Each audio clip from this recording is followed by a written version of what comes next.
was someone who actually predicted that Donald Trump was going to get shot in the ear. So I did not intend to come on TikTok to record a video about the Brandon Biggs prophetic word that he gave back in March concerning the attempted assassination of Trump, but I figured since Candace Owens has now covered it and it has given this video so much more attention, we need people to come in with a biblical perspective to let you know if this is truly a word from the Lord or not, and to show you how you're supposed to judge those words and what you're supposed to do when someone gets it wrong. When we look back to the Old Testament, we can see that there was a real true need for prophets because no one had the Holy Spirit.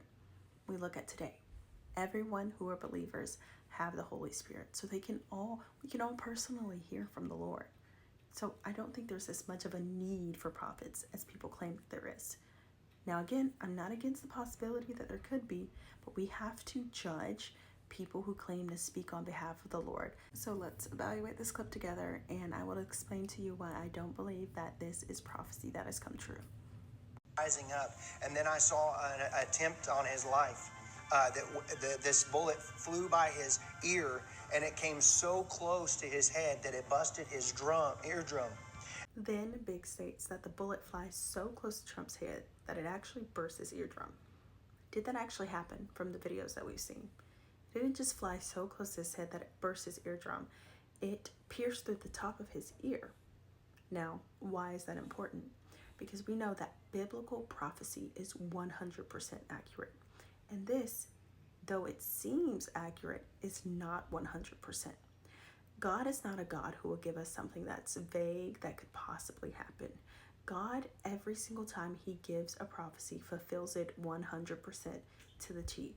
It doesn't leave anyone guessing or trying to fill in the blanks of, oh, this is what he meant. God says what he means, and no one needs to interpret that. In my opinion, I don't think there's any other need to continue on to evaluate the rest of his prophecy, because if even one piece of it's wrong, it's not from God, period. And that's how we should judge it. Now, when we look back to the Old Testament, what happened to prophets if they got it wrong? What was proof that they were not sent from the Lord? And they were put to death. We don't have that same requirement in the New Testament, thank goodness, because a lot of people out here would have been put to death. But it was taken so seriously to claim to speak on behalf of the Lord that it had such dire consequences. We need to think about the consequences that can happen in today's age by doing the same thing. Now, no, you likely aren't going to be put to death, but you should lose all of your following. You should lose the right to try and call yourself a prophet. If what you say is not 100% correct, it is not from the Lord, and there is no wiggle room in that. A headline prophecy is given by people who claim to be prophets, but they are just very observant when they watch the news and they see what's going on in the social media, and they will pare that back by claiming that God gave them that information, or it was just observation from outside sources. They claim to know what's going to happen in the future when really it was already information that they jumped on as soon as it came out to make it seem as though it was something given to them by God.